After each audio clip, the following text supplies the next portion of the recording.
ರಾಜ್ಯದ ನೂತನ ಅಧಿಪತಿಯಾಗಿ ರಾಜ್ಯದ ಮುಖ್ಯಮಂತ್ರಿಯಾಗಿ ಪಟ್ಟಾಭಿಷೇಕ ಆಗ್ತಾ ಇರುವಂತದ್ದು ಡಿಕೆ ಶಿವಕುಮಾರ್ ಅವರದ್ದು. ದೊಡ್ಡ ಆಲಹಳ್ಳಿ ಕೆಂಪೇಗೌಡ ಶಿವಕುಮಾರ್ ಇವತ್ತು ರಾಜ್ಯದ 25ನೇ ಮುಖ್ಯಮಂತ್ರಿಯಾಗಿ ಪ್ರಮಾಣ ವಚನವನ್ನ ಸ್ವೀಕಾರ ಮಾಡಲಿದ್ದಾರೆ. ಅದಕ್ಕೆ ಕ್ಷಣಗಣನೆ ಆರಂಭ ಆಗಿದೆ. ನಿಮಗೆ ಕೌಂಟ್ ಡೌನ್ ಕೂಡ ತೋರಿಸ್ತಾ ಇದೆ. ಇನ್ನ 7 ಗಂಟೆ ಇದೆ. 4 ಗಂಟೆ 5 ನಿಮಿಷಕ್ಕೆ ಅವರು ಪ್ರಮಾಣ ವಚನ ಸ್ವೀಕಾರ ಮಾಡಲಿರುವಂತದ್ದು ಮುಖ್ಯಮಂತ್ರಿಯಾಗಿ. ಸಂಜೆ 4:05 ಶುಭ ಮುಹೂರ್ತದಲ್ಲಿ ಪ್ರಮಾಣ ವಚನ ಲೋಕಭವನದಲ್ಲಿ ನಡೆಯಲಿರುವಂತಹ ಕಾರ್ಯಕ್ರಮ ನಡೆಯಲಿರುವಂತದ್ದು. ಪದಗ್ರಹಣಕ್ಕೂ ಮುನ್ನ ಡಿಕೆ ಶಿವಕುಮಾರ್ ಅವರು ಟೆಂಪಲ್ ರನ್ ಮಾಡ್ತಾ ಇದ್ದಾರೆ. ದೈವ ಭಕ್ತ ಡಿಕೆ ಶಿವಕುಮಾರ್ ಅವರು ಪ್ರತಿ ಒಮ್ಮೆನೂ ಕೂಡ ಯಾವುದೇ ನಿರ್ಧಾರಗಳಾಗ್ಲಿ ಶುಭ ದಿನ ಆಗಲಿ ಪ್ರತಿ ಬಾರಿ ಅಂತಹ ದಿನಗಳಲ್ಲಿ ವಿಶೇಷವಾದಂಥ ಪೂಜೆ ಪುನಸ್ಕಾರ ದೇವರು ದಿಂಡ್ರು ಎಲ್ಲ ಜಾಸ್ತಿನೇ ಡಿಕೆ ಶಿವಕುಮಾರ್ ಅವರು. ಅಂಥದ್ರಲ್ಲಿ ರಾಜ್ಯದ ಅಧಿಪತಿ ಆಗ್ತಾ ಇರುವಂತ ಸಂದರ್ಭ. ಸೊ ಹೀಗಾಗಿ ಮನೆ ದೇವರು, ಅವ್ರು ನಂಬುವಂತ ದೇವರು ಮತ್ತೆ ಜ್ಯೋತಿಷಿಗಳು ಅವರೆಲ್ಲರನ್ನೂ ಕೂಡ ಈಗ ಆಲ್ರೆಡಿ ಒಬ್ಬೊಬ್ಬರನ್ನಾಗೆ ಭೇಟಿ ಆಗ್ತಾ ಬರ್ತಾ ಇದ್ದಾರೆ. ವಿಶೇಷ ಪೂಜೆಗಳನ್ನ ಸಲ್ಲಿಸಲಾಗ್ತಾ ಇದೆ. ಅವರ ಊರಿಗೆ ಹೋಗ್ತಾ ಇದ್ದಾರೆ. ಹುಟ್ಟೂರಿಗೂ ಕೂಡ ಇವತ್ತು ಹೋಗ್ತಾ ಇರುವಂತದ್ದು ಡಿಕೆ ಶಿವಕುಮಾರ್. ಮುಖ್ಯಮಂತ್ರಿಯಾಗಿ ಡಿಕೆ ಶಿವಕುಮಾರ್ ಅವರು ಪ್ರಮಾಣ ವಚನ ಸ್ವೀಕಾರ. ಡಿಕೆ ಶಿವಕುಮಾರ್ ಕುಟುಂಬದಲ್ಲಿ ಮನೆ ಮಾಡಿರುವಂತ ಸಂಭ್ರಮ. ಡಿಕೆ ಶಿವಕುಮಾರ್ ಅವರ ಪತ್ನಿ ಉಷಾ ಶಿವಕುಮಾರ್ ಇಂದ ವಿಶೇಷ ಪೂಜೆಯನ್ನ ಮಾಡಲಾಗ್ತಾ ಇದೆ. ಕನಸು ನನಸಾಗ್ತಾ ಇರುವಂತ ಸಂದರ್ಭ ಇದು. ತಮ್ಮ ಶ್ರಮ ಸಮರ್ಪಣೆ ತ್ಯಾಗದ ಬಗ್ಗೆ ಡಿಕೆ ಶಿವಕುಮಾರ್ ಮಾತನಾಡಿದ್ದಾರೆ.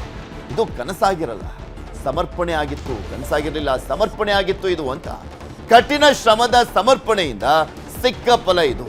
ವಿಳಂಬವಾದರೂ ಕೂಡ ನನ್ನ ಪರಿಶ್ರಮ ನಿರಂತರವಾಗಿತ್ತು ಡಿಕೆ ಶಿವಕುಮಾರ್ ಹೇಳಿದ್ದಾರೆ. ಕಾಂಗ್ರೆಸ್ ನಿಷ್ಠಾವಂತ ಕಾರ್ಯಕರ್ತ ನಾನು. ಇಲ್ಲಿ ನಿಂತಿರುವಂಥದ್ದು ಕಾಂಗ್ರೆಸ್ನ ನಿಷ್ಠಾವಂತ ಕಾರ್ಯಕರ್ತ ಅಂತ ಎಲ್ಲರಿಗೂ ಗೊತ್ತಿರುವಂಥದ್ದು. ಯಾಕಂದ್ರೆ ಆ ಲೆವೆಲ್ಗೆ ಪಕ್ಷದ ನಿಷ್ಠೆ, ತ್ಯಾಗ, ಪಕ್ಷದ ಸಂಘಟನೆ ಎಲ್ಲ ಸಾಮರ್ಥ್ಯ ಇತ್ತು. ಮುಖ್ಯಮಂತ್ರಿ ಆಗುವಂತ ನಿಟ್ಟಿನಲ್ಲಿ ನಿರಂತರ ಪ್ರಯತ್ನ ಕೂಡ. ಯಾಕಂದ್ರೆ ತುಂಬಾ ಆಂಬಿಷಿಯಸ್ ವ್ಯಕ್ತಿ ಡಿಕೆ ಶಿವಕುಮಾರ್ ಅವರು. ಅವರ ಕನಸು ನನಸಾಗ್ತಾರೆ. ಕಾಂಗ್ರೆಸ್ ನನಗೆ ಸಾಕಷ್ಟು ಅವಕಾಶ ಕೊಟ್ಟಿದೆ. ನಾನೊಬ್ಬ ಕೆಲಸಗಾರನಷ್ಟೇ, ನಾಯಕನಲ್ಲ. ನನ್ನ ಹಾದಿ ಸುಗಮವಾಗಿರಲಿಲ್ಲ, ಸಾಕಷ್ಟು ಕಷ್ಟಪಟ್ಟಿದ್ದೇನೆ. ಕರ್ನಾಟಕದ ಜನರು ನನಗೆ ಬೆಂಬಲವಾಗಿ ನಿಂತಿದ್ದಾರೆ. ರಾಜ್ಯದಲ್ಲಿ ಇಂದಿನಿಂದ ಯುವ ಯುಗ ಶುರುವಾಗಲಿದೆ ಅಂತ ಡಿಕೆ ಶಿವಕುಮಾರ್ ಅವರು ಹೇಳಿರುವಂಥದ್ದು. ರಾಜ್ಯದ 25ನೇ ಮುಖ್ಯಮಂತ್ರಿಯಾಗಿ ಪ್ರಮಾಣ ವಚನ. ರಾಜ್ಯದಲ್ಲಿ 8ನೇ ವ್ಯಕ್ತಿ ಒಕ್ಕಲಿಗ ಸಮುದಾಯದಿಂದ ಮುಖ್ಯಮಂತ್ರಿ ಆಗ್ತಾ ಇರುವಂತದ್ದು ಡಿಕೆ ಶಿವಕುಮಾರ್. ಏನ್ ಮಾತನಾಡಿದ್ರು ಡಿಕೆ ಶಿ ನೋಡೋಣ. As a dedication, I don't tell it was not a dream. It was a dedication. Dedication with hard work. So it was a tough, troubling times. Though it has been delayed, it was not been denied.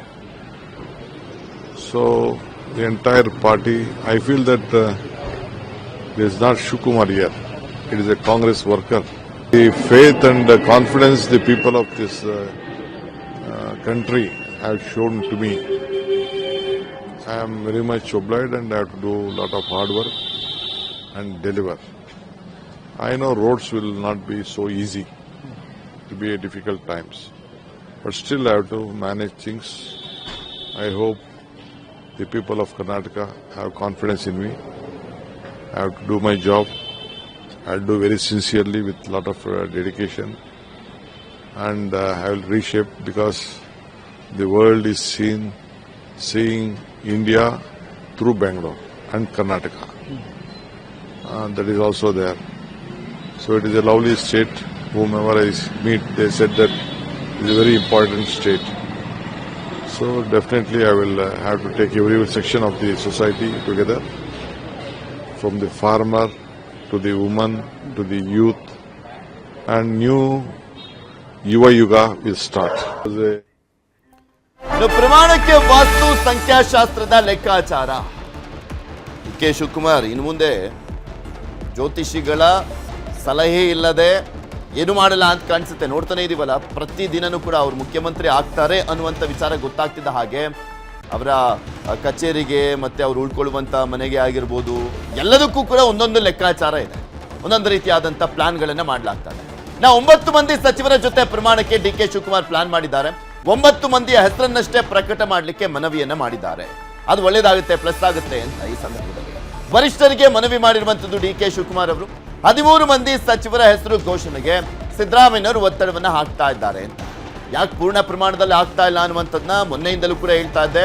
ರಾಜ್ಯಸಭೆ election, ವಿಧಾನ ಪರಿಷತ್ election ಇರುವಂತ ಕಾರಣಕ್ಕೋಸ್ಕರ ಅಂತ ಪರಮೇಶ್ವರ್ಗೆ DCM ಹುದ್ದೆ ಸೇರಿದಂತೆ 13 ಸಚಿವರು ಎಲ್ಲರ ಹೆಸರನ್ನ ಪ್ರಕಟ ಮಾಡುವಂತೆ ಸಿದ್ದರಾಮಯ್ಯನವರು ಒತ್ತಡ ಹಾಕಿದ್ದಾರೆ.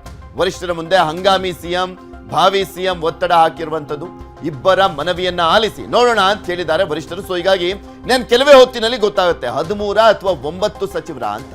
DK ಶಿವಕುಮಾರ್ ಅವರ ಜೊತೆಗೆ ಪ್ರಮಾಣ ವಚನವನ್ನ ಸ್ವೀಕಾರ ಮಾಡುವಂತವ್ರು ಎಷ್ಟು ಜನ ಅನ್ನುವಂಥದ್ದು ಕನ್ಫರ್ಮ್ ಆಗಬೇಕಾಗಿದೆ. ಆದ್ರೆ ಇದುವರೆಗೂ ಸಿಕ್ಕಿರುವಂತ ಮಾಹಿತಿ ಲೈನ್ ಕ್ಲಿಯರ್ ಆಗಿರುವಂತದ್ದು 13 ಜನ ಶಾಸಕರದ್ದು. 13 ಜನ ಶಾಸಕರ ಲೈನ್ ಕ್ಲಿಯರ್ ಆಗಿದೆ. ಬಟ್ ಎಷ್ಟು ಜನರ ಹೆಸರನ್ನ ಈಗ ಪ್ರಮಾಣ ವಚನ ಸ್ವೀಕಾರ ಮಾಡುವಂತ ಸಂದರ್ಭದಲ್ಲಿ ಅನೌನ್ಸ್ ಮಾಡಲಾಗುತ್ತೆ ನೋಡಬೇಕು. ಸುತ್ತೂರು ಮಠದಿಂದ ನೂತನ ಸಿಎಂ DKಶಿಗೆ ಪ್ರಸಾದವನ್ನ ಕಳಿಸಿಕೊಡಲಾಗಿದೆ. ಸುತ್ತೂರು ಮಠದಲ್ಲಿ DKಶಿ ಹೆಸರಿನಲ್ಲಿ ವಿಶೇಷ ಪೂಜೆಯನ್ನ ಮಾಡಲಾಗಿದೆ. ಅಲ್ಲಿಂದ ಹೂವು ಹಾಗೂ ಪ್ರಸಾದವನ್ನ ತಂದಿರುವಂತದ್ದು ಅರ್ಚಕ. ಸದಾಶಿವನಗರದ DKಶಿ ನಿವಾಸಕ್ಕೆ ಪ್ರಸಾದವನ್ನ ಕಳುಹಿಸಿದ್ದಾರೆ ಸುತ್ತೂರು ಮಠದ ಶ್ರೀಗಳು. ಅವರು ಕೂಡ ಇವತ್ತು ಭಾಗಿಯಾಗುವಂತ ನಿರೀಕ್ಷೆ ಇದೆ. ಸುತ್ತೂರು ಮಠದ ದೇಶಿಕೇಂದ್ರ ಸ್ವಾಮೀಜಿಗಳು